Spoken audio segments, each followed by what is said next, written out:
Hello everyone, I am Neha, your GS trainer on electric learning। ਜਿਵੇਂ ਕਿ ਤੁਹਾਨੂੰ ਪਤਾ ਹੀ ਹੈ ਕਿ ਮੈਂ ਇਲੈਕਟ੍ਰਿਕ ਲਰਨਿੰਗ ਤੇ ਤੁਹਾਨੂੰ Punjab GK plus Punjabi grammar ਵੀ ਪੜਾਉਂਗੀ। ਸੋ ਅੱਜ ਆਪਾਂ ਪੰਜਾਬੀ ਗ੍ਰਾਮਰ ਦਾ ਆਪਣਾ ਫਸਟ ਲੈਕਚਰ ਸਟਾਰਟ ਕਰਨ ਜਾ ਰਹੇ ਹਾਂ। ਓਕੇ, ਤੇ ਉਸ ਚੈਪਟਰ ਦਾ ਨੇਮ ਹੋਏਗਾ ਬੋਲੀ।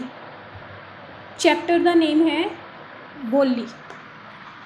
ਸਭ ਤੋਂ ਪਹਿਲਾਂ ਤਾਂ ਜੇ ਆਪਾਂ ਕਿਸੇ ਵੀ ਲੈਂਗੁਏਜ ਦੇ ਵਿੱਚ ਗੱਲ ਕਰੀਏ, ਚਾਹੇ ਉਹ ਇੰਗਲਿਸ਼ ਹੈ, ਚਾਹੇ ਹਿੰਦੀ ਹੈ, ਚਾਹੇ ਪੰਜਾਬੀ ਹੈ, ਮਰਾਠੀ ਹੈ, ਬੰਗਾਲੀ ਹੈ, ਕੋਈ ਵੀ ਲੈਂਗੁਏਜ ਹੈ, ਤਾਂ ਜੋ ਵੀ ਲੈਂਗੁਏਜ ਹੁੰਦੀ ਹੈ, ਬੋਲੀ ਹੁੰਦੀ ਹੈ, ਉਹ ਆਪਾਂ ਨੂੰ ਕੀ ਕਰਦੀ ਹੈ ਕਿ ਕਿਸੇ ਦੇ ਨਾਲ ਕਮਿਊਨੀਕੇਟ ਕਰਨ ਦੇ ਵਿੱਚ ਹੈਲਪ ਕਰਦੀ ਹੈ। ਠੀਕ ਹੈ, ਜੇ ਤੁਹਾਨੂੰ ਕੋਈ ਲੈਂਗੁਏਜ ਨਹੀਂ ਆਉਂਦੀ ਹੋਏਗੀ, ਲੈਟ ਕੋਈ ਵੀ ਲੈਂਗੁਏਜ ਨਹੀਂ ਆਉਂਦੀ, ਤਾਂ ਤੁਸੀਂ ਕਿਸੇ ਦੂਸਰੇ ਬੰਦੇ ਨਾਲ ਕਿਵੇਂ ਕਮਿਊਨੀਕੇਟ ਕਰੋਗੇ। ਸੋ ਜਿਹੜੀ ਬੋਲੀ ਹੁੰਦੀ ਹੈ ਇਹ ਕੋਈ ਮਤਲਬ ਇਹਦੇ ਕੋਈ ਰੂਲਸ ਐਂਡ ਰੈਗੂਲੇਸ਼ਨਸ ਨਹੀਂ ਹੁੰਦੇ ਬੋਲੀ ਦੇ। ਠੀਕ ਹੈ, ਤਾਂ ਆਪਣੇ ਕੋਲੇ ਬੋਲੀ ਨੂੰ ਸਿਰਫ ਕਿਹਾ ਜਾਂਦਾ ਹੈ ਕਿ ਉਹ ਸਾਧਨ ਜਿਸ ਦੁਆਰਾ ਮਨੁੱਖ ਆਪਣੇ ਮਨ ਦੇ ਭਾਵ ਕਿਸੇ ਦੂਸਰੇ ਅੱਗੇ ਪ੍ਰਗਟ ਕਰਦਾ ਹੈ। ਸੋ ਬੋਲੀ ਨੂੰ ਬੇਸਿਕਲੀ ਕੀ ਕਿਹਾ ਜਾਂਦਾ ਹੈ? ਉਹ ਸਾਧਨ ਜਿਸ ਦੁਆਰਾ ਮਨੁੱਖ ਆਪਣੇ ਮਨ ਦੇ ਭਾਵ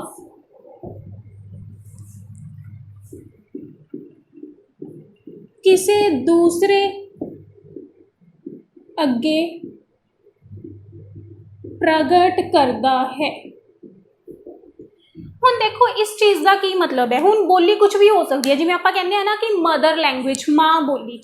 ਇੱਕ ਛੋਟਾ ਬੱਚਾ ਹੈ, ਲੈਟ ਸਪੋਜ਼ ਕਿ ਇੱਕ 2 ਸਾਲ ਦਾ ਬੱਚਾ ਹੈ, ਉਹਨੂੰ ਕੋਈ ਲੈਂਗੁਏਜ ਨਹੀਂ ਆਉਂਦੀ ਹੁੰਦੀ, ਤੇ ਤੁਸੀਂ ਦੇਖੋਗੇ ਜਾਂ ਕਦੇ ਨੋਟਿਸ ਕੀਤਾ ਹੋਊਗਾ ਕਿ ਜਿਹੜਾ ਛੋਟਾ ਬੱਚਾ ਹੁੰਦਾ ਹੈ ਉਹ ਇੱਕ ਤੋਤਲੀ ਜਿਹੀ ਆਵਾਜ਼ ਦੇ ਵਿੱਚ ਵੀ ਆਪਣੀ ਮਦਰ ਨੂੰ, ਉਸਨੂੰ ਕੀ ਚਾਹੀਦਾ ਹੈ, ਖਾਣਾ ਹੈ, ਪੀਣਾ ਹੈ, ਉਸਦੀ ਮਦਰ ਸਮਝ ਜਾਂਦੀ ਹੈ। ਤਾਂ ਇਟ ਮੀਨਸ ਵੀ ਉਹ ਵੀ ਇੱਕ ਬੋਲੀ ਹੈ ਜਿਹੜੀ ਕਿ ਸ਼ਾਇਦ ਉਸਦੇ ਫੈਮਿਲੀ ਮੈਂਬਰਸ ਹੀ ਸਮਝਦੇ ਨੇ ਜਾਂ ਫਿਰ ਉਸਦੀ ਮਦਰ ਸਮਝਦੀ ਹੈ। ਠੀਕ ਹੈ, ਬਟ ਉਹਨੂੰ ਕੋਈ ਹੋਰ ਨਹੀਂ ਸਮਝ ਪਾਉਂਦਾ ਹੈਗੀ, ਤਾਂ ਉਹ ਵੀ ਇੱਕ ਬੋਲੀ ਹੈ। ਜਿਵੇਂ ਕਿ ਹਮੇਸ਼ਾ ਉਹਨੂੰ ਆਪਾਂ ਹਮੇਸ਼ਾ ਕਹਿੰਦੇ ਹਾਂ ਕਿ ਜਿਹੜੀ ਬੋਲੀ ਬੱਚਾ ਆਪਣੀ ਮਾਂ ਤੋਂ ਸਿੱਖਦਾ ਹੈ ਉਹਨੂੰ ਮਾਂ ਬੋਲੀ ਕਹਿੰਦੇ ਨੇ। ਹੁਣ ਦੇਖੋ 2-3 ਸਾਲ ਤੱਕ ਦਾ ਬੱਚਾ ਜਿਹੜਾ ਹੁੰਦਾ ਉਹਨੂੰ, ਲੈਟ ਸਪੋਜ਼ ਆਪਾਂ ਆਪਣੇ ਪੰਜਾਬ ਏਰੀਏ ਦੀ ਗੱਲ ਕਰੀਏ ਤਾਂ ਉਹਨੂੰ ਪ੍ਰੋਪਰ ਪੰਜਾਬੀ ਨਹੀਂ ਬੋਲਣੀ ਆਉਂਦੀ, ਬਟ ਉਹਨੇ ਜੋ ਵੀ ਖਾਣਾ ਪੀਣਾ ਹੈ, ਉਹਨੂੰ ਕੁਝ ਵੀ ਚਾਹੀਦਾ ਹੈ, ਉਹਨੂੰ ਕੋਈ ਦੁੱਖ ਤਕਲੀਫ ਹੈ, ਤਾਂ ਉਹ ਆਪਣੀ ਜੋ ਵੀ ਉਹਨੂੰ ਇੱਕ ਲੈਂਗੁਏਜ ਆਉਂਦੀ ਹੈ, ਠੀਕ ਹੈ, ਜੋ ਵੀ ਹੈ ਉਹ ਆਪਣੀ ਮਦਰ ਨੂੰ ਜਾਂ ਆਪਣੀ ਫੈਮਿਲੀ ਮੈਂਬਰਸ ਨੂੰ ਸਮਝਾ ਸਕਦਾ ਹੈ। ਤਾਂ ਹੁਣ ਜਿਹੜੀ ਬੋਲੀ ਉਹ ਬੱਚਾ ਬੋਲ ਰਿਹਾ ਹੈ, ਕਿ ਉਹਦੇ ਕੋਈ ਰੂਲਸ ਐਂਡ ਰੈਗੂਲੇਸ਼ਨਸ ਨੇ? ਨਹੀਂ, ਉਹਦੇ ਕੋਈ ਰੂਲਸ ਐਂਡ ਰੈਗੂਲੇਸ਼ਨਸ ਨਹੀਂ। ਕਿ ਉਹ ਬੱਚਾ ਗ੍ਰਾਮਰ ਦੇ ਰੂਲਸ ਦੇ ਅਕੋਰਡਿੰਗ ਬੋਲਦਾ ਹੈ? ਨਹੀਂ। ਸੋ ਜਿਹੜੀ ਬੋਲੀ ਹੁੰਦੀ ਹੈ ਇਹਦੇ ਵਿੱਚ ਆਪਾਂ ਸਿਰਫ ਇਹ ਕਹਾਂਗੇ ਕਿ ਵੀ ਆਪਣੇ ਮਨ ਦੇ ਭਾਵ ਕਿਸੇ ਦੂਸਰੇ ਦੇ ਅੱਗੇ ਪ੍ਰਗਟ ਕਰਦਾ ਹੈ। ਇਹਦੇ ਵਿੱਚ ਕੀ ਹੁੰਦਾ ਹੈ ਕਿ ਬੋਲ ਕੇ ਪ੍ਰਗਟ ਕਰਦਾ ਹੈ। ਇਹਦੇ ਵਿੱਚ ਆਪਾਂ ਕਹਾਂਗੇ ਕਿ ਬੋਲ ਕੇ ਹੀ ਪ੍ਰਗਟ ਕਰਦਾ ਹੈ। ਇਸ ਵਿੱਚ ਕੋਈ ਨਿਯਮ ਲਾਗੂ ਨਹੀਂ ਹੁੰਦੇ। ਇਹਦੇ ਵਿੱਚ ਕੋਈ ਨਿਯਮ ਲਾਗੂ ਨਹੀਂ ਹੁੰਦੇ, ਇਸ ਕਰਕੇ ਇਹਨੂੰ ਸਿਰਫ ਮੌਖਿਕ ਹੀ ਕਿਹਾ ਜਾਂਦਾ ਹੈ। ਜਿਹੜੀ ਬੋਲੀ ਹੁੰਦੀ ਹੈ ਨਾ ਉਹਨੂੰ ਸਿਰਫ ਮੌਖਿਕ ਭਾਸ਼ਾ ਕਿਹਾ ਜਾਂਦਾ ਹੈ। ਇਸ ਨੂੰ ਮੌਖਿਕ ਭਾਸ਼ਾ ਕਿਹਾ ਜਾਂਦਾ ਹੈ। ਇਹਨੂੰ ਮੌਖਿਕ ਭਾਸ਼ਾ ਮੀਨਸ ਮੌਖਿਕ ਮਤਲਬ ਸਿਰਫ ਜਿਹਨੂੰ ਆਪਾਂ ਮੂੰਹ ਚੋਂ ਉਚਾਰ ਸਕੀਏ, ਜਿਹਨੂੰ ਆਪਾਂ ਸਿਰਫ ਬੋਲ ਸਕੀਏ, ਉਹ ਹੁੰਦੀ ਹੈ ਮੌਖਿਕ ਭਾਸ਼ਾ। ਮੀਨਸ ਇਹਦੇ ਵਿੱਚ ਲਿਖਣ ਵਾਲੇ ਕੋਈ ਰੂਲਸ ਐਂਡ ਰੈਗੂਲੇਸ਼ਨਸ ਨਹੀਂ ਹੁੰਦੇ। ਠੀਕ ਹੈ, ਤਾਂ ਉਹ ਹੁੰਦੀ ਹੈ ਬੋਲੀ। ਤਾਂ ਬੋਲੀ ਸਿੰਪਲੀ ਕੀ ਹੈ ਕਿ ਇੱਕ ਇਹੋ ਜਿਹਾ ਸਾਧਨ ਜਿਹਦੇ ਦੁਆਰਾ ਮਨੁੱਖ ਆਪਣੇ ਮਨ ਦੇ ਭਾਵ ਕਿਸੇ ਦੂਸਰੇ ਦੇ ਅੱਗੇ ਪ੍ਰਗਟ ਕਰਦਾ ਹੈ। ਇਹਦੇ ਵਿੱਚ ਸਿਰਫ ਆਪਾਂ ਲਵਾਂਗੇ ਕਿ ਬੋਲ ਕੇ ਪ੍ਰਗਟ ਕਰਦਾ ਹੈ। ਠੀਕ ਹੈ, ਦੈਨ ਉਸ ਤੋਂ ਬਾਅਦ ਹੁੰਦੀ ਹੈ ਆਪਣੇ ਕੋਲੇ ਭਾਸ਼ਾ। ਭਾਸ਼ਾ ਦੇਖੋ ਜਿਹੜੀ ਭਾਸ਼ਾ ਹੁੰਦੀ ਹੈ ਨਾ ਇਹਦੇ ਰੂਲਸ ਐਂਡ ਰੈਗੂਲੇਸ਼ਨਸ ਵੀ ਹੁੰਦੇ ਨੇ। ਜਿਵੇਂ ਕਿ ਆਪਾਂ ਕਹਾਂਗੇ ਕਿ ਇਹ ਗ੍ਰਾਮਰ ਦੇ ਰੂਲਸ ਨੂੰ ਫੋਲੋ ਕਰ ਰਹੀ ਹੈ।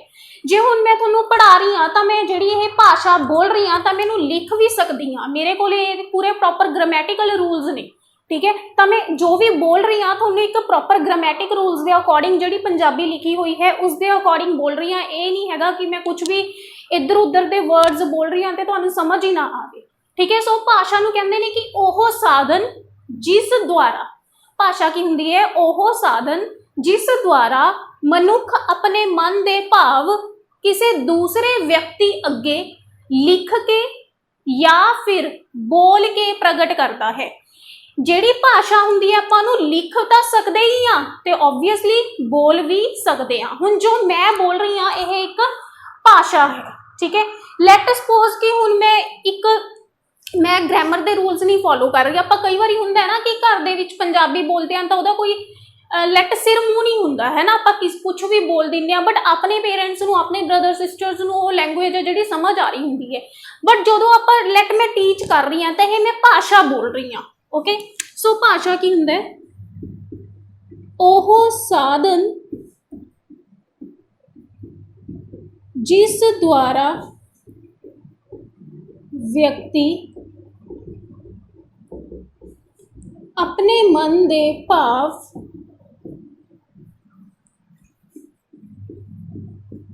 ਕਿਸੇ ਦੂਸਰੇ ਅੱਗੇ ਲਿਖ ਕੇ ਜਾਂ ਬੋਲ ਕੇ ਪ੍ਰਗਟ ਕਰਦਾ ਹੈ। ਲਿਖ ਕੇ ਜਾਂ ਬੋਲ ਕੇ ਪ੍ਰਗਟ ਕਰਦਾ ਹੈ। ਦੇਖੋ ਜਿਹੜੀ ਬੋਲੀ ਹੈ ਇਹਦੇ ਉੱਪਰ ਤੁਹਾਨੂੰ ਕੋਈ ਕੁਐਸਚਨ ਨਹੀਂ ਬਣਦਾ, ਬਟ ਜੋ ਭਾਸ਼ਾ ਹੈ, ਭਾਸ਼ਾ ਇਹ ਅੱਗੇ ਬਹੁਤ ਹੀ ਜ਼ਿਆਦਾ ਲੰਬਾ ਟੌਪਿਕ ਹੈ। ਸੋ ਆਪਾਂ ਇਹਨੂੰ ਹੀ ਹੁਣ ਡਿਸਕਸ ਕਰਾਂਗੇ। ਸਭ ਤੋਂ ਪਹਿਲਾਂ ਤਾਂ ਆਪਾਂ ਨੂੰ ਕੁਐਸਚਨ ਆਉਂਦਾ ਹੈ ਕਿ ਜਿਹੜੀ ਆਪਣੇ ਪੰਜਾਬ ਦੀ ਰਾਜ ਭਾਸ਼ਾ ਹੈ, ਸਟੇਟ ਲੈਂਗੁਏਜ ਹੈ ਜਿਹੜੀ, ਦੇਖੋ ਤੁਸੀਂ ਦੇਖਿਆ ਹੋਊਗਾ ਕਿ ਆਪਣੇ ਕੀ ਹੈ ਕਿ ਏਰੀਆਜ਼ ਡਿਵਾਈਡਡ ਨੇ, ਮਾਝਾ, ਮਾਲਵਾ, ਦੁਆਬਾ, ਹੈ ਨਾ। ਸੋ ਆਪਾਂ ਜੋ ਮਾਲਵੇ ਦੇ ਵਿੱਚ ਜੋ ਲੋਕ ਬੋਲਦੇ ਨੇ ਉਹ ਹਰ ਇੱਕ ਗੱਲ ਦੇ ਪਿੱਛੇ ਤੀ ਲਗਾਉਂਦੇ ਨੇ, ਕੀ ਕਰਦਾ ਤੀ, ਹੈ ਨਾ। ਜਾਂ ਫਿਰ ਕਈ ਏਰੀਆ ਵਾਲੇ ਲੋਕ ਬੋਲਦੇ ਨੇ ਕੀ ਕਰਦਾ ਵਾਂ, ਕੀ ਕਰਦਾ ਡਿਆ, ਹੈ ਨਾ। ਬਟ ਆਪਣੇ ਕੋਲੇ ਜੋ ਬੁੱਕਸ ਲਿਖੀਆਂ ਜਾਂਦੀਆਂ ਨੇ ਜਾਂ ਜੋ ਆਫਿਸਿਸ, ਗਵਰਨਮੈਂਟ ਆਫਿਸਿਸ ਹੁੰਦੇ ਨੇ ਉਹ, ਜਾਂ ਫਿਰ ਜਿਹਦੇ ਵਿੱਚ ਨਿਊਜ਼ਪੇਪਰ ਪ੍ਰਿੰਟ ਹੁੰਦੇ ਨੇ, ਕੀ ਕਦੇ ਤੁਸੀਂ ਦੇਖਿਆ ਕਿ ਉਹਦੇ ਵਿੱਚ ਵੀ ਤੀ, ਵਾਂ ਜਾਂ ਡਿਆ ਲਿਖਿਆ ਮਿਲੇ? ਉਹਦੇ ਵਿੱਚ ਇੱਕ ਸਿੰਪਲ ਪੰਜਾਬੀ ਹੁੰਦੀ ਹੈ, ਉਹਨੂੰ ਕਹਿੰਦੇ ਨੇ ਸਟੇਟ ਲੈਂਗੁਏਜ, ਉਹਨੂੰ ਕਹਿੰਦੇ ਨੇ ਸਟੇਟ ਲੈਂਗੁਏਜ। ਸੋ ਜਿਹੜੀ ਆਪਣੀ ਪੰਜਾਬ ਦੀ ਸਟੇਟ ਲੈਂਗੁਏਜ ਹੈ ਉਹ ਕਿਹੜੀ ਹੈ? ਉਹ ਆਪਾਂ ਨੂੰ ਬਹੁਤ ਵਾਰੀ ਪੁੱਛਿਆ ਗਿਆ ਹੈ। ਪੰਜਾਬ ਦੀ ਰਾਜ ਭਾਸ਼ਾ ਟਕਸਾਲੀ ਹੈ। ਟਕਸਾਲੀ ਕਿਹਾ ਜਾਂਦਾ ਇਹਨੂੰ। ਇਹਦੇ ਦੋ ਨਾਮ ਹੋਰ ਨੇ, ਇਸ ਨੂੰ ਮਿਆਰੀ ਜਾਂ ਫਿਰ ਆਦਰਸ਼ ਵੀ ਕਿਹਾ ਜਾਂਦਾ ਹੈ। ਇਸ ਨੂੰ ਮਿਆਰੀ ਜਾਂ ਆਦਰਸ਼ ਭਾਸ਼ਾ ਵੀ ਕਿਹਾ ਜਾਂਦਾ ਹੈ। ਇਹਨੂੰ ਮਿਆਰੀ ਜਾਂ ਫਿਰ ਆਦਰਸ਼ ਭਾਸ਼ਾ ਵੀ ਕਿਹਾ ਜਾਂਦਾ ਹੈ। ਇਹ ਉਹ ਭਾਸ਼ਾ ਹੈ ਜਿਸ ਦੇ ਵਿੱਚ ਬੁੱਕਸ ਲਿਖੀਆਂ ਜਾਂਦੀਆਂ ਨੇ ਪੰਜਾਬ ਦੇ ਵਿੱਚ, ਨਿਊਜ਼ਪੇਪਰ ਪ੍ਰਿੰਟ ਹੁੰਦੇ ਨੇ, ਜਾਂ ਫਿਰ ਸਰਕਾਰੀ ਦਫ਼ਤਰਾਂ ਦੇ ਵਿੱਚ ਜੋ ਲੈਂਗੁਏਜ ਯੂਜ਼ ਹੁੰਦੀ ਹੈ।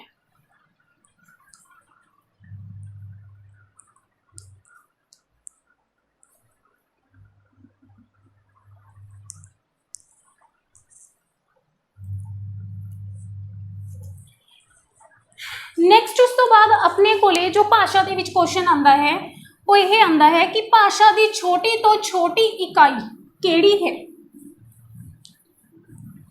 ਭਾਸ਼ਾ ਦੀ ਛੋਟੀ ਤੋਂ ਛੋਟੀ ਇਕਾਈ। ਦੇਖੋ ਹੁਣ ਸਭ ਤੋਂ ਪਹਿਲਾਂ ਤਾਂ ਆਪਾਂ ਇੱਕ ਬੇਸਿਕ ਜਿਹੀ ਚੀਜ਼ ਸਮਝਦੇ ਹਾਂ। ਆਪਣੇ ਕੋਲੇ ਜਿਸ ਤਰ੍ਹਾਂ ਇੰਗਲਿਸ਼ ਹੁੰਦੀ ਹੈ, ਆਪਾਂ ਇੰਗਲਿਸ਼ 'ਚ ਲਿਖਦੇ ਹਾਂ ABCDE, ਹੈ ਨਾ। ਲੈਟ ਸਪੋਜ਼ ਆਪਣੇ ਕੋਲੇ ਤਾਂ ਜਿਹੜੀ ABCDE ਹੈ ਇਹਨੂੰ ਆਪਾਂ ਦੋ ਪਾਰਟਸ ਦੇ ਵਿੱਚ ਡਿਵਾਈਡ ਕੀਤਾ ਹੋਇਆ ਹੈ, ਵੋਲਸ ਐਂਡ ਕੌਨਸੋਨੈਂਟਸ। ਜਿਹੜੇ ਵੋਲਸ ਹੁੰਦੇ ਨੇ ਜਿਵੇਂ ਕਿ AEIOU, ਇੱਥੋਂ ਆਪਾਂ ਨੂੰ ਸਾਊਂਡਸ ਦਾ ਪਤਾ ਲੱਗਦਾ ਹੈ, AEIEOOU, ਹੈ ਨਾ। ਤਾਂ ਇਹ ਬੇਸਿਕਲੀ ਆਪਾਂ ਨੂੰ ਸਾਊਂਡਸ ਦਿੰਦੇ ਨੇ। ਤਾਂ ਜਿਹੜੇ ਇਹ ਵੋਲਸ ਹੁੰਦੇ ਨੇ ਜਾਂ ਕੌਨਸੋਨੈਂਟਸ ਹੁੰਦੇ ਨੇ ਇਹਨਾਂ ਨੂੰ ਕਿਹਾ ਜਾਂਦਾ ਹੈ ਯੂਨਿਟ ਵੈਲਿਊ ਆਫ ਲੈਂਗੁਏਜ। ਇਹਨਾਂ ਨੂੰ ਕਿਸੇ ਵੀ ਲੈਂਗੁਏਜ ਦੀ ਯੂਨਿਟ ਵੈਲਿਊ ਕਿਹਾ ਜਾਂਦਾ ਹੈ। ਉਵੇਂ ਹੀ ਹਰ ਲੈਂਗੁਏਜ ਦੇ ਵਿੱਚ ਇਕਾਈ ਹੁੰਦੀ ਹੈ। ਯੂਨਿਟ ਵੈਲਿਊ ਨੂੰ ਪੰਜਾਬੀ ਦੇ ਵਿੱਚ ਕਿਹਾ ਜਾਂਦਾ ਹੈ ਇਕਾਈ, ਪੰਜਾਬੀ 'ਚ ਇਕਾਈ ਕਿਹਾ ਜਾਂਦਾ ਹੈ। ਠੀਕ ਹੈ, ਸੋ ਜਦੋਂ ਕੋਈ ਭਾਸ਼ਾ ਹੁੰਦੀ ਹੈ ਤਾਂ ਉਹਦੀ ਯੂਨਿਟ ਵੈਲਿਊ ਹੁੰਦੀ ਹੈ, ਉਹਦੀ ਇਕਾਈ ਹੁੰਦੀ ਹੈ। ਸੋ ਆਪਣੇ ਕੋਲ ਪੰਜਾਬੀ ਦੇ ਵਿੱਚ ਕੀ ਹੈ, ਪੁੱਛਿਆ ਜਾਂਦਾ ਹੈ ਕਿ ਪੰਜਾਬੀ ਦੀ ਛੋਟੀ ਤੋਂ ਛੋਟੀ ਇਕਾਈ, ਮਤਲਬ ਕਿ ਸਭ ਤੋਂ ਛੋਟੀ ਜਿਹੜੀ ਯੂਨਿਟ ਵੈਲਿਊ ਹੈ ਉਹ ਕਿਹੜੀ ਹੈ। ਤਾਂ ਆਪਾਂ ਇੱਥੇ ਲਿਖਾਂਗੇ ਭਾਸ਼ਾ ਦੀ ਛੋਟੀ ਤੋਂ ਛੋਟੀ ਇਕਾਈ, ਭਾਸ਼ਾ ਦੀ ਛੋਟੀ ਤੋਂ ਛੋਟੀ ਇਕਾਈ ਧੁਨੀ ਹੈ, ਧੁਨੀ ਹੈ। ਹੁਣ ਦੇਖੋ ਧੁਨੀ ਕੀ ਹੁੰਦੀ ਹੈ, ਧੁਨੀ ਮੀਨਸ ਸਾਊਂਡ, ਸਾਊਂਡ। ਤਾਂ ਆਪਾਂ ਬਚਪਨ 'ਚ ਚਲੇ ਜਾਂਦੇ ਆ, ਤੁਹਾਨੂੰ ਯਾਦ ਹੋਊਗਾ ਆਪਾਂ ਨੂੰ ਪੰਜਾਬੀ ਦੇ ਵਿੱਚ 10 ਧੁਨੀਆਂ 10 ਧੁਨੀਆਂ ਪੜ੍ਹਾਈਆਂ ਜਾਂਦੀਆਂ ਸੀ, ਜਿਹਦੇ ਵਿੱਚ ਈ, ਸਿਆਰੀ, ਬਿਹਾਰੀ, ਲਾਮ, ਦੋਲਾਮ, ਔਂਕੜ, ਦੋਲੈਂਕੜ ਐਕਸੈਟਰਾ, ਇਹ ਸਾਰਾ ਆਪਾਂ ਅੱਗੇ ਪੜਾਂਗੇ। ਠੀਕ ਹੈ, ਤਾਂ ਇਹ ਧੁਨੀਆਂ ਨੇ ਤੇ ਪੰਜਾਬੀ ਲੈਂਗੁਏਜ ਦੀ ਸਭ ਤੋਂ ਛੋਟੀ ਜਿਹੜੀ ਇਕਾਈ ਹੈ ਉਹ ਇਹ ਹੁੰਦੀ ਹੈ। ਬਟ ਕੀ ਤੁਸੀਂ ਸਿਆਰੀ, ਬਿਹਾਰੀ, ਲਾਵਾਂ, ਦੁਲਾਵਾਂ ਸਿਰਫ ਈ, ਆ, ਇਹ ਸਾਰਾ ਕੁਝ ਕੀ ਤੁਸੀਂ ਆਪਣੀ ਲੈਂਗੁਏਜ ਕਿਸੇ ਨੂੰ ਸਮਝਾ ਸਕਦੇ ਹੋ ਕਿ ਤੁਸੀਂ ਕੀ ਕਹਿਣਾ ਚਾਹੁੰਦੇ ਹੋ? ਨਹੀਂ ਸਮਝਾ ਸਕਦੇ। ਸੋ ਉਸ ਤੋਂ ਬਾਅਦ ਪੁੱਛਿਆ ਜਾਂਦਾ ਹੈ ਭਾਸ਼ਾ ਦੀ ਛੋਟੀ ਤੋਂ ਛੋਟੀ ਸਾਰਥਕ ਇਕਾਈ, ਭਾਸ਼ਾ ਦੀ ਛੋਟੀ ਤੋਂ ਛੋਟੀ ਸਾਰਥਕ ਇਕਾਈ। Now what is the meaning of sarthak? Sarthak means meaningful, meaningful। ਹੁਣ ਦੇਖੋ ਆਪਣੇ ਕੋਲੇ ਆਪਾਂ ਧੁਨੀਆਂ ਦੇ ਨਾਲ ਕਿਸੇ ਨੂੰ ਆਪਣੀ ਲੈਂਗੁਏਜ ਆਪਾਂ ਕੀ ਕਹਿਣਾ ਚਾਹੁੰਦੇ ਆ ਉਹ ਨਹੀਂ ਸਮਝਾ ਸਕਦੇ। ਕੀ ਹੁੰਦਾ, ਲੈਟ ਸਪੋਜ਼ ਇੱਕ ਬੱਚਾ ਹੈ, ਉਹਨੂੰ ਭੁੱਖ ਲੱਗੀ ਹੈ ਤੇ ਸਿਰਫ ਉਹ ਜੇ ਇਹੀ ਕਹੂਗਾ ਖਾਣਾ, ਤਾਂ ਸਮਝ ਤਾਂ ਆਏਗਾ ਨਾ ਕਿ ਉਹਨੂੰ ਖਾਣਾ ਜਾਂ ਤਾਂ ਚਾਹੀਦਾ ਹੈ ਜਾਂ ਉਹ ਕਿਸੇ ਨੂੰ ਦੇਣਾ ਚਾਹੁੰਦਾ ਹੈ। ਠੀਕ ਹੈ, ਤਾਂ ਘੱਟੋ ਘੱਟ ਆਪਣੇ ਕੋਲ ਐਟਲੀਸਟ ਚਾਹੇ ਇੱਕ ਸ਼ਬਦ ਹੋਵੇ, ਉਹਨੂੰ ਕਹਿੰਦੇ ਨੇ ਸਾਰਥਕ ਇਕਾਈ। ਸੋ ਸਾਰਥਕ ਇਕਾਈ ਕੀ ਹੁੰਦਾ ਹੈ, ਭਾਸ਼ਾ ਦੀ ਛੋਟੀ ਤੋਂ ਛੋਟੀ ਸਾਰਥਕ ਇਕਾਈ ਸ਼ਬਦ ਹੈ, ਸ਼ਬਦ, ਵਰਡ। ਵਰਡ ਇੱਕ ਸਿੰਗਲ ਵਰਡ ਜਿਹੜਾ ਹੁੰਦਾ ਜਦੋਂ ਆਪਾਂ ਨੂੰ ਕੰਪਲੀਟ ਲਿਖ ਦਿੰਦੇ ਆ, ਲੈਟ ਸਪੋਜ਼ ਮੈਂ ਕਿਹਾ ਪੰਖਾ, ਠੀਕ ਹੈ, ਤਾਂ ਸਮਝ ਤਾਂ ਆ ਰਿਹਾ ਹੈ ਨਾ ਕਿ ਵੀ ਹਾਂ ਫੈਨ ਦੀ ਗੱਲ ਹੋ ਰਹੀ ਹੈ, ਸ਼ਬਦ ਹੈ। ਜੋ ਸ਼ਬਦ ਹੈ ਇਹਨੂੰ ਦੋ ਨਾਮ ਹੋਰ ਦਿੱਤੇ ਗਏ ਨੇ, ਸ਼ਬਦ ਨੂੰ ਭਾਵਾਂਸ਼ ਜਾਂ ਰੂਪਗ੍ਰਾਮ, ਸ਼ਬਦ ਨੂੰ ਭਾਵਾਂਸ਼ ਜਾਂ ਰੂਪਗ੍ਰਾਮ ਵੀ ਕਿਹਾ ਜਾਂਦਾ ਹੈ। ਸ਼ਬਦ ਨੂੰ ਭਾਵਾਂਸ਼ ਜਾਂ ਰੂਪਗ੍ਰਾਮ ਵੀ ਕਿਹਾ ਜਾਂਦਾ ਹੈ। ਦੈਨ ਉਸ ਤੋਂ ਬਾਅਦ ਆਪਾਂ ਨੂੰ ਪੁੱਛਿਆ ਜਾਂਦਾ ਹੈ ਪੇਪਰ 'ਚ ਕਿ ਭਾਸ਼ਾ ਦੀ ਵੱਡੀ ਤੋਂ ਵੱਡੀ ਸਾਰਥਕ ਇਕਾਈ ਕਿਹੜੀ ਹੈ। ਦੇਖੋ ਵੱਡੀ ਤੋਂ ਵੱਡੀ ਸਾਰਥਕ ਇਕਾਈ ਕੀ ਹੋਊਗੀ, ਇੱਕ ਸੈਂਟੈਂਸ। ਸੈਂਟੈਂਸ ਨੂੰ ਪੰਜਾਬੀ 'ਚ ਕੀ ਕਹਿੰਦੇ ਨੇ, ਵਾਕ। ਠੀਕ ਹੈ, ਜਦੋਂ ਆਪਾਂ ਨੇ ਲੈਟ ਸਪੋਜ਼ ਇੱਕ ਬੱਚਾ ਹੈ, ਉਹਨੂੰ ਖਾਣਾ ਚਾਹੀਦਾ ਹੈ, ਉਹ ਕਹਿ ਰਿਹਾ ਹੈ ਕਿ ਮੈਨੂੰ ਭੁੱਖ ਲੱਗੀ ਹੈ, ਤਾਂ ਕੰਪਲੀਟ ਹੈ। ਇਸ ਤੋਂ ਜ਼ਿਆਦਾ ਉਹ ਕੀ ਕਹੇਗਾ, ਹੈ ਨਾ। ਤਾਂ ਜਿਵੇਂ ਹੁਣ ਕਈ ਬੱਚੇ ਕਹਿੰਦੇ ਨੇ ਕਿ ਆਪਾਂ ਐਸੇ ਲਿਖਦੇ ਹਾਂ, ਲੈਟਰ ਲਿਖਦੇ ਹਾਂ, ਕੋਈ ਆਰਟੀਕਲ ਲਿਖਦੇ ਹਾਂ, ਕੁਝ ਵੀ ਲਿਖਦੇ ਹਾਂ, ਪੂਰਾ ਤਾਂ ਵੱਡੀ ਤੋਂ ਵੱਡੀ ਸਾਰਥਕ ਇਕਾਈ ਤਾਂ ਉਹ ਹੋਗੀ ਨਹੀਂ। ਜੋ ਸਾਰਥਕ ਇਕਾਈ ਹੁੰਦੀ ਹੈ ਉਹ ਇੱਕ ਵਾਕ ਹੁੰਦਾ ਹੈ।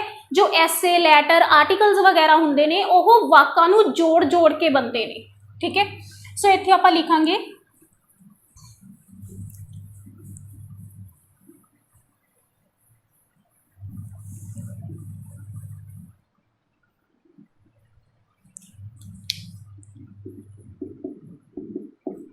ਭਾਸ਼ਾ ਦੀ ਵੱਡੀ ਤੋਂ ਵੱਡੀ ਸਾਰਥਕ ਇਕਾਈ ਵਾਕ ਹੈ, ਵਾਕ। ਓਕੇ, ਦੈਨ ਉਸ ਤੋਂ ਬਾਅਦ ਆਪਾਂ ਨੂੰ ਬਹੁਤ ਵਾਰੀ ਐਗਜ਼ਾਮ ਦੇ ਵਿੱਚ ਇਹ ਪੁੱਛਿਆ ਜਾਂਦਾ ਹੈ ਕਿ ਆਪਣੀ ਜੋ ਸਟੇਟ ਲੈਂਗੁਏਜ ਹੈ, ਆਪਣੀ ਜੋ ਰਾਜ ਭਾਸ਼ਾ ਹੈ, ਜਿਹਨੂੰ ਆਪਾਂ ਟਕਸਾਲੀ, ਮਿਆਰੀ ਜਾਂ ਆਦਰਸ਼ ਕਿਹਾ ਹੈ, ਉਹ ਕਿਹੜੀ ਉਪ ਭਾਸ਼ਾ ਦੇ ਨਾਲ ਮੇਲ ਖਾਂਦੀ ਹੈ। ਉਹ ਕਿਹੜੀ ਉਪ ਭਾਸ਼ਾ। ਨਾਓ ਵਟ ਇਜ਼ ਉਪ ਭਾਸ਼ਾ, ਪਹਿਲਾਂ ਮੈਂ ਤੁਹਾਨੂੰ ਇੱਥੇ ਉਹੀ ਦੱਸ ਰਹੀ ਹਾਂ। ਦੇਖੋ ਆਪਣੇ ਕੋਲ ਆਪਣੀ ਪੰਜਾਬੀ ਹੈ, ठीक है। जो पंजाबी है पंजाब दे विच ही एरिया दे फर्क दे नाल ਇਹਦੇ डिफरेंट रूप्स ने, जिमें कि माझी, मलवई, दुआबी। अपना अगला टॉपिक यही होएगा, मैं कंप्लीट तुहानू करवाऊंगी।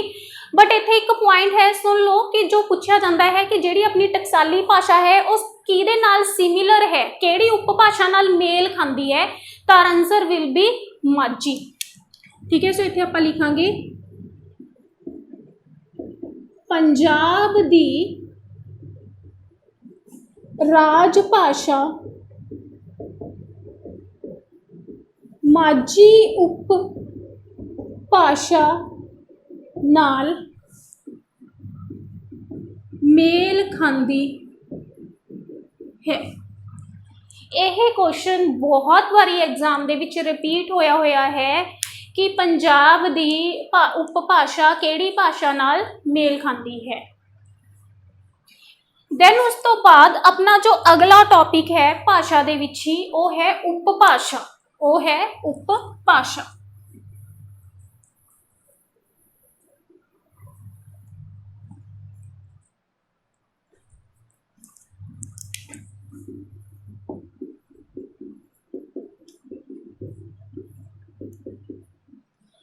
देखो उपभाषा की हुंदी है, उप दा मतलब हुंदा है सब, जिवें आपां कहने ना सब डिविजनल है ना। भाषा मीनस लैंग्वेज। ਇਹਦਾ मतलब ਹੁੰਦਾ है कि ਜਿਹੜੀ ਇੱਕ ਮੇਨ लैंग्वेज है ਉਹ ਤੋਂ ਹੀ ਅੱਗੇ ਕਿਹੜੀਆਂ लैंग्वेजेस ਬਣੀਆਂ ਹੋਈਆਂ ਨੇ। ਤਾਂ ਕੀ ਹੁੰਦਾ ਕਿ ਇੱਕ ਪਾਰਟਿਕੂਲਰ ਸਟੇਟ ਦੇ ਵਿੱਚ ਏਰੀਆ ਦੇ ਫਰਕ ਦੇ ਨਾਲ ਹੀ ਜਾਂ ਫਿਰ ਡਿਸਟ੍ਰਿਕਟਸ ਦੇ ਫਰਕ ਨਾਲ ਹੀ ਥੋੜਾ ਬਹੁਤਾ लैंग्वेज ਦੇ ਵਿੱਚ ਚੇਂਜ ਆ ਜਾਂਦਾ ਹੈ। उस चेंज तो ਜਿਹੜੀਆਂ ਨਵੀਆਂ लैंग्वेजेस ਬਣਦੀਆਂ ਨੇ ਉਹਨਾਂ ਨੂੰ ही उपभाषा कहा जाता है। मैं दोबारा इनू दस रही हाँ की हुंदा है कि अपने कोले एक पर्टिकुलर स्टेट दे विच डिस्ट्रिक्ट्स दे फर्क दे नाल या फिर एरिया दे फर्क दे नाल जो लैंग्वेज हुंदी है उहदे विच चेंज आ जाता है, ते ओह चेंज दे नाल जो नवी लैंग्वेज बनती है उहनूं ही उपभाषा कहा जाता है। सो पंजाबी च इहदी डेफिनेशन की होएगी, ओह भाषा जो किसी राज विच खेतर विच आए फर्क नाल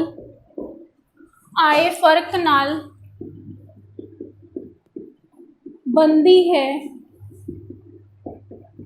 उसनूं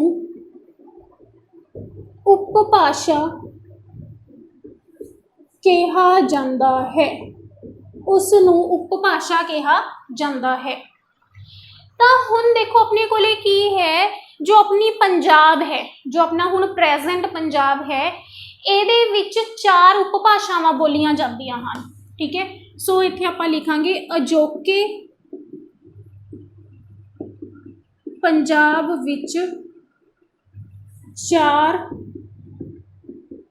उपभाषावां बोलियां जांदियां हन। जो अपना प्रेजेंट पंजाब है इस दे विच 4 लैंग्वेजेस बोलियां जांदियां ने, माझी,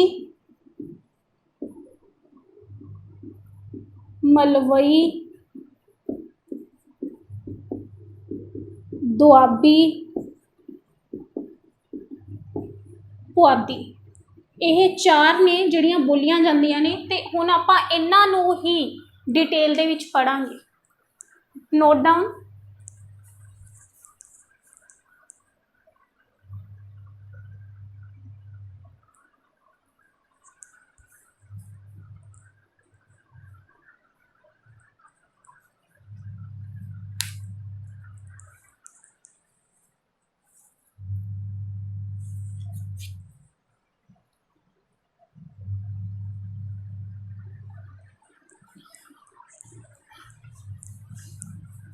सब तो पहला हैडिंग बनाओ माझी उपभाषा। फर्स्ट ऑफ ऑल माझी उपभाषा।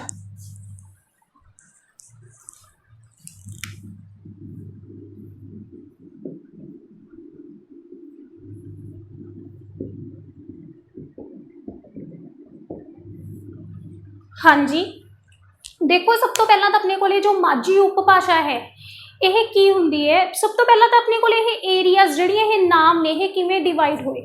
ਆਪਣਾ ਜੋ ਪੰਜਾਬ ਹੈ ਕਿਸੇ ਟਾਈਮ ਦੇ ਵਿੱਚ ਇੱਥੇ 5 ਰਿਵਰਸ ਹੁੰਦੀਆਂ ਸੀ। ਤਾਂ ਉਹ 5 ਰਿਵਰਸ ਦੇ ਵਿੱਚ ਮਤਲਬ ਕਿਸੇ ਵੀ 2 ਰਿਵਰਸ ਦੋ ਰਿਵਰਸ ਨੇ ਕੋਈ ਵੀ ਲੈਟ ਆਪਾਂ ਮੰਨ ਲੈਂਦੇ ਹਾਂ ਕਿ ਇਹ ਰਾਵੀ ਹੈ ਤੇ it is Beas.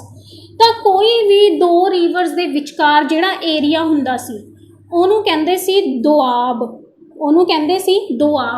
Means 2 lands ਦੇ ਵਿਚਕਾਰ ਵਾਲਾ ਏਰੀਆ। ਤਾਂ ਪੁਰਾਣੇ ਪੰਜਾਬ ਤੋਂ ਇਹ ਚੱਲਦਾ ਆ ਰਿਹਾ ਹੈ ਕਿ 2 ਨਦੀਆਂ ਦੇ ਵਿਚਕਾਰ ਜਿਹੜਾ ਏਰੀਆ ਪੈਂਦਾ ਸੀ ਉੱਥੇ ਲੈਂਗੁਏਜ ਕੁਝ ਹੋਰ ਬੋਲੀ ਜਾਂਦੀ ਸੀ। ਫਿਰ ਜੋ ਹੋਰ 2 ਨਦੀਆਂ ਦੇ ਵਿੱਚ ਲੈਂਡ ਹੁੰਦੀ ਸੀ ਉੱਥੇ ਕੋਈ ਹੋਰ ਬੋਲੀ ਜਾਂਦੀ ਸੀ। ਸੋ ਉੱਥੋਂ ਹੀ ਇਹਨਾਂ ਦੇ ਜੋ ਨੇਮ ਨੇ ਉਹ ਡਰਾਈਵ ਹੋਏ ਨੇ। ਠੀਕ ਹੈ, ਸੋ ਬੇਸਿਕਲੀ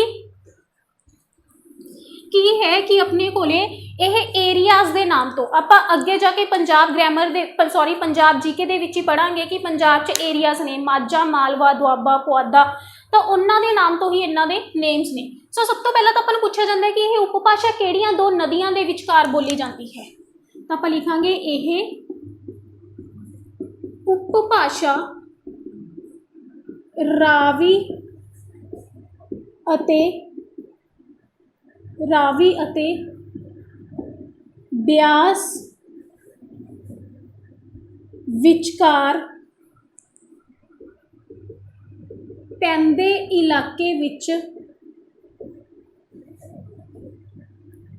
ਬੋਲੀ ਜਾਂਦੀ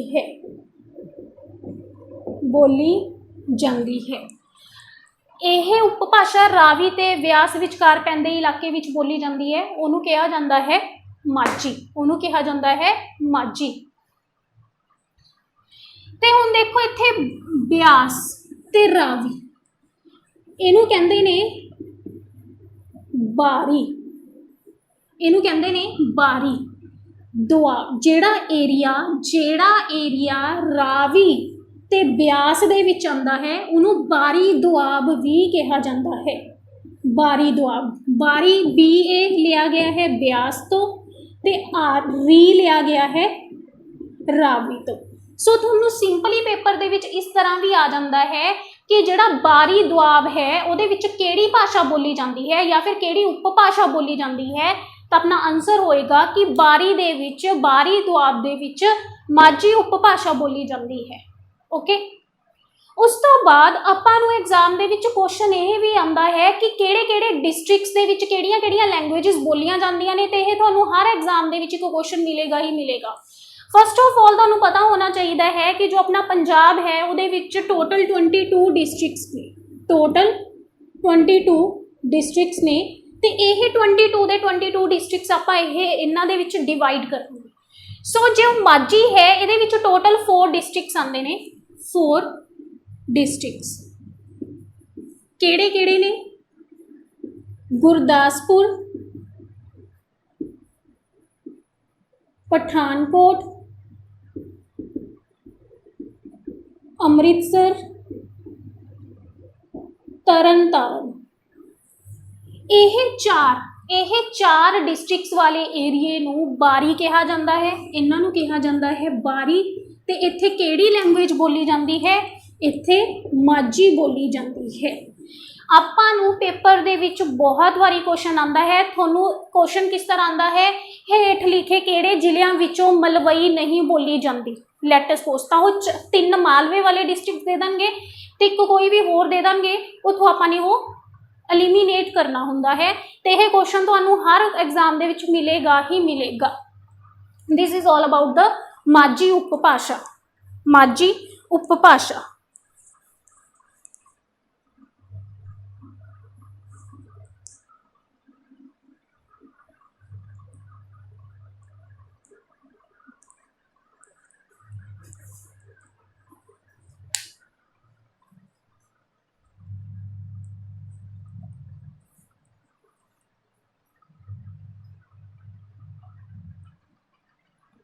नेक्स्ट उस तो बाद है ਦੁਆਬੀ ਉਪਭਾਸ਼ਾ।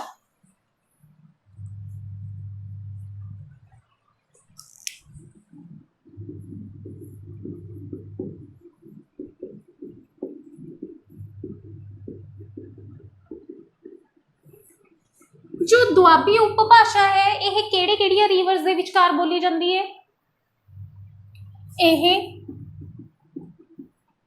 ਬਿਆਸ ਅਤੇ ਸਤਲੁਜ ਵਿਚਕਾਰ ਪੈਂਦੇ ਇਲਾਕੇ ਵਿੱਚ ਬੋਲੀ ਜਾਂਦੀ ਹੈ, ਬੋਲੀ ਜਾਂਦੀ ਹੈ। ਇਹ ਬਿਆਸ ਤੇ ਸਤਲੁਜ ਤੇ ਇਹ ਵਾਲੇ ਏਰੀਏ ਨੂੰ ਜੋ ਬਿਆਸ ਐਂਡ ਸਤਲੁਜ ਦੇ ਵਿੱਚ ਆਉਂਦਾ ਹੈ ਇਹਨੂੰ ਬਿਸਟ ਦੁਆਬ, ਇਹਨੂੰ ਬਿਸਟ ਦੁਆਬ ਵੀ ਕਿਹਾ ਜਾਂਦਾ ਹੈ। BI ਲਿਆ ਗਿਆ ਹੈ ਬਿਆਸ ਤੋਂ, ST ਲਿਆ ਗਿਆ ਹੈ ਸਤਲੁਜ ਤੋਂ, ST ਲਿਆ ਗਿਆ ਹੈ ਸਤਲੁਜ ਤੋਂ। ਆਪਾਂ ਨੂੰ ਪੇਪਰ ਚ ਆਉਂਦਾ ਹੈ ਕਿ ਬਿਸਟ ਦੁਆਬ ਦੇ ਵਿੱਚ ਕਿਹੜੀ ਲੈਂਗੁਏਜ ਬੋਲੀ ਜਾਂਦੀ ਹੈ, then our answer will be the Doabi ਉਪਭਾਸ਼ਾ। ਦੈਨ ਉਸ ਤੋਂ ਬਾਅਦ ਇਹਦੇ ਵਿੱਚ ਵੀ 4 ਡਿਸਟ੍ਰਿਕਟਸ ਇੰਕਲੂਡ ਹੁੰਦੇ ਨੇ, ਇਹਦੇ ਵਿੱਚ ਵੀ 4 ਡਿਸਟ੍ਰਿਕਟਸ ਇੰਕਲੂਡ ਹੁੰਦੇ ਨੇ ਤੇ ਉਹਨਾਂ ਦੇ ਨੇਮ ਨੇ ਹੁਸ਼ਿਆਰਪੁਰ,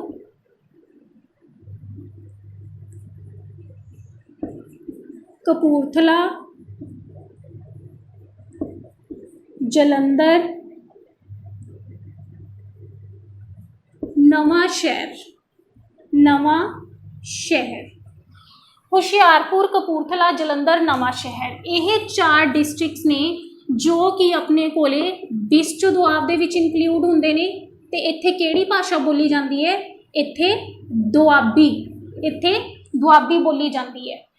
ਤੇ ਇੱਕ ਚੀਜ਼ ਹੋਰ, ਜੋ ਨਵਾਂ ਸ਼ਹਿਰ ਹੈ ਇਹਦਾ ਨਾਮ ਚੇਂਜ ਕਰਕੇ ਪੰਜਾਬ ਗਵਰਨਮੈਂਟ ਨੇ ਰੱਖ ਦਿੱਤਾ ਸੀ ਸ਼ਹੀਦ ਭਗਤ ਸਿੰਘ ਨਗਰ, ਤੇ ਤੁਹਾਨੂੰ ਸਿੰਪਲੀ SBS ਨਗਰ ਵੀ ਮਿਲੇਗਾ, SBS ਨਗਰ। ਨਵਾਂ ਸ਼ਹਿਰ ਦਾ ਨੇਮ ਚੇਂਜ ਕਰਕੇ ਪੰਜਾਬ ਗਵਰਨਮੈਂਟ ਨੇ ਰੱਖਿਆ ਸੀ ਸ਼ਹੀਦ ਭਗਤ ਸਿੰਘ ਨਗਰ, ਜਾਂ ਫਿਰ ਸਿੰਪਲੀ SBS ਨਗਰ ਵੀ ਤੁਹਾਨੂੰ ਮਿਲੇਗਾ। ਹੋ ਸਕਦਾ ਹੈ ਕਿ ਨਵਾਂ ਸ਼ਹਿਰ ਉੱਥੇ ਆਪਸ਼ਨ 'ਚ ਨਾ ਹੋਵੇ।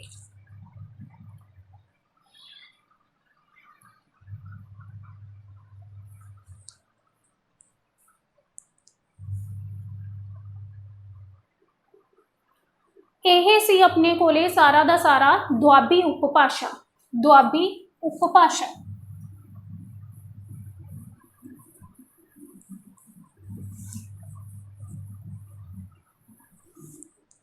ਉਸ ਤੋਂ ਬਾਅਦ ਹੈ ਆਪਣੇ ਕੋਲੇ ਮਲਵਈ ਉਪਭਾਸ਼ਾ, ਮਲਵਈ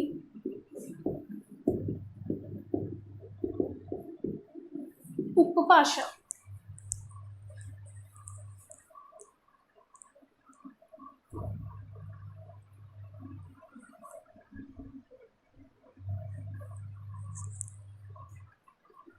जो मलवई उपभाषा है, जो मलवई उपभाषा है यह सतलुज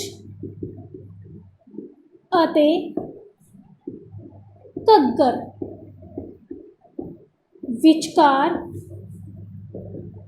ਪੈਂਦੇ ਇਲਾਕੇ ਵਿੱਚ ਬੋਲੀ ਜਾਂਦੀ ਹੈ।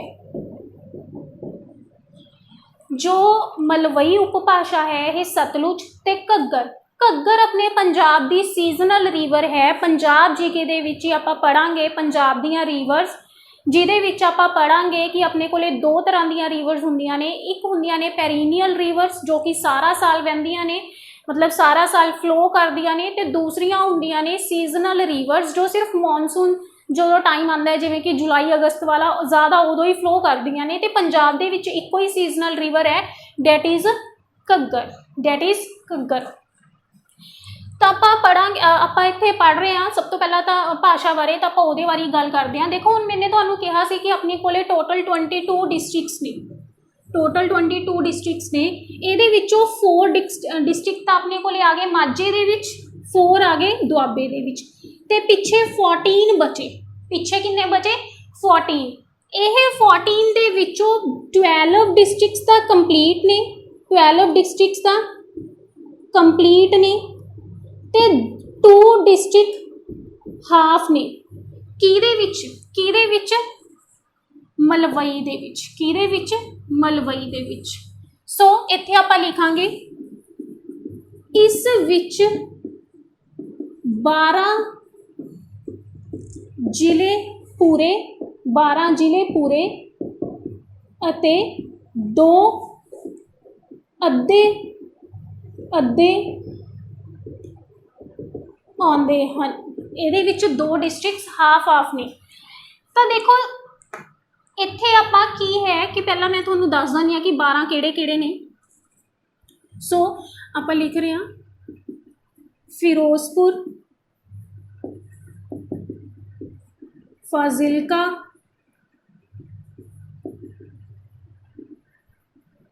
ਫਰੀਦਕੋਟ,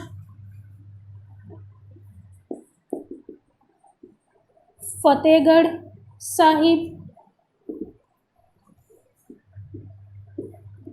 ਮਾਨਸਾ, ਮੋਗਾ, ਮੁਕਤਸਰ, ਬਰਨਾਲਾ,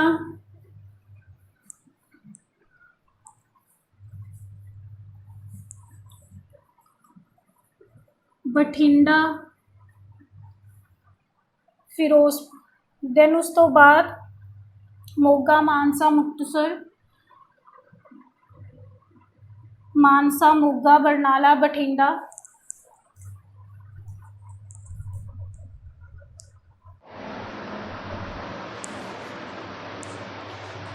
ਦੈਨ ਉਸ ਤੋਂ ਬਾਅਦ ਆਪਣੇ ਕੋਲੇ ਹੋਰ ਕਿਹੜੀ ਜ਼ਿਲ੍ਹੇ 'ਚ ਬੋਲੀ ਜਾਂਦੀ ਹੈ? 8 ਹੋ ਗਏ ਆਪਣੇ ਕੋਲੇ, ਇੱਧਰ ਹੀ ਲਿਖ ਲਿਆ।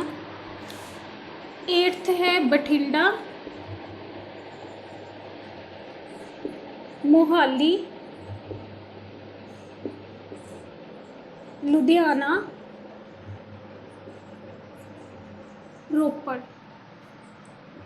ਨੰਬਰਿੰਗ ਗਲਤ ਹੋ ਗਈ ਹੈ। 5 6 7 8 9 10 11 12।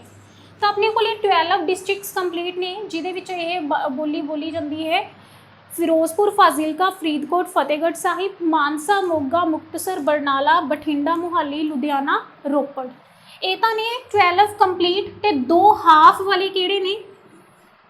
2 ਹਾਫ ਸੰਗਰੂਰ, ਪਟਿਆਲਾ, ਸੰਗਰੂਰ ਐਂਡ ਪਟਿਆਲਾ। ਤਾਂ ਸੰਗਰੂਰ ਦੇ ਹਾਫ ਆਫ ਪੋਰਸ਼ਨ ਦੇ ਵਿੱਚ ਬੋਲੀ ਜਾਂਦੀ ਹੈ ਮਲਵਈ ਉਪਭਾਸ਼ਾ। ਤਾਂ ਹੁਣ ਦੇਖੋ ਆਪਣੇ ਕੋਲੇ ਬੇਸਿਕਲੀ ਕੀ ਹੈ, ਆਪਾਂ ਨੂੰ ਹੁਣ ਤੁਸੀਂ ਕਹੋਗੇ ਕਿ ਵੀ ਇਹ ਸਾਰੇ ਜਿਹੜੇ ਨੇ ਲਰਨ ਕਰਨੇ ਬਹੁਤ ਮੁਸ਼ਕਿਲ ਨੇ। ਤਾਂ ਆਪਾਂ ਕੀ ਕਰਾਂਗੇ, 4 ਪਹਿਲਾਂ ਵਾਲੇ ਯਾਦ ਕਰ ਲਾਂਗੇ, ਮਾਝੇ ਵਾਲੇ, 4 ਦੁਆਬੇ ਵਾਲੇ ਯਾਦ ਕਰਾਂਗੇ ਤੇ 2 ਆਪਾਂ ਇਹ ਹਾਫ ਵਾਲੇ ਯਾਦ ਕਰਾਂਗੇ। ਦੈਨ ਉਸ ਤੋਂ ਬਾਅਦ ਜਿਹੜੇ ਇਹ 12 ਨੇ ਇਹ ਐਲੀਮੀਨੇਟ ਹੋ ਜਾਣਗੇ। ਲੈਟ ਸਪੋਜ਼ ਕਿ ਉਹਨਾਂ ਨੇ ਤੁਹਾਨੂੰ ਐਗਜ਼ਾਮ 'ਚ ਪੁੱਛਿਆ ਹੈ ਕਿ ਹੇਠ ਲਿਖੇ ਕਿਹੜੇ ਜ਼ਿਲ੍ਹੇ ਵਿੱਚ ਮਲਵਈ ਬੋਲੀ ਜਾਂਦੀ ਹੈ, ਤਾਂ ਉਹ ਤੁਹਾਨੂੰ 3 ਆਪਸ਼ਨਸ ਤਾਂ ਮਾਝੇ ਜਾਂ ਦੁਆਬੇ 'ਚੋਂ ਹੀ ਦੇਣਗੇ। ਤਾਂ ਤੁਸੀਂ ਉਹ ਲਰਨ ਕੀਤੇ ਹੋਏ ਨੇ, ਤੁਹਾਨੂੰ ਪਤਾ ਹੈ ਕਿ ਇੱਥੇ ਮਾਝਾ ਜਾਂ ਦੁਆਬੀ ਭਾਸ਼ਾ ਹੀ ਬੋਲੀ ਜਾਂਦੀ ਹੈ। ਦੈਨ ਜਿਹੜਾ ਲਾਸਟ ਆਪਸ਼ਨ ਬਚੇਗਾ 4th, ਉਹ ਤੁਹਾਡਾ ਕੀ ਹੋ ਜਾਏਗਾ? ਮਲਵਈ ਵਾਲਾ ਹੋ ਜਾਏਗਾ।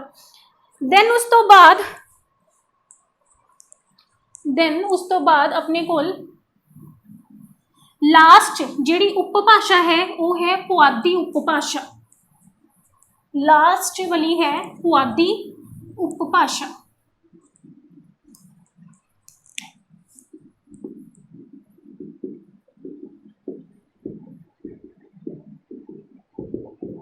ਇਹਨੂੰ ਕਿਹਾ ਜਾਂਦਾ ਹੈ ਕਿ ਉਹ ਏਰੀਆ ਜਿਹੜਾ ਘੱਗਰ ਤੋਂ ਪਿੱਛੇ ਰਹਿ ਜਾਂਦਾ ਹੈ, ਘੱਗਰ ਰਿਵਰ ਤੋਂ ਪਿੱਛੇ ਰਹਿ ਜਾਂਦਾ ਹੈ, ਉੱਥੇ ਪੁਆਧੀ ਬੋਲੀ ਜਾਂਦੀ ਹੈ। ਸੋ ਇਹਨੂੰ ਲਿਖਾਂਗੇ ਉਹ ਖੇਤਰ ਜੋ ਘੱਗਰ ਤੋਂ ਪਾਰ ਪੈਂਦਾ ਹੈ ਉਸ ਵਿੱਚ ਪੁਆਧੀ ਬੋਲੀ ਜਾਂਦੀ ਹੈ।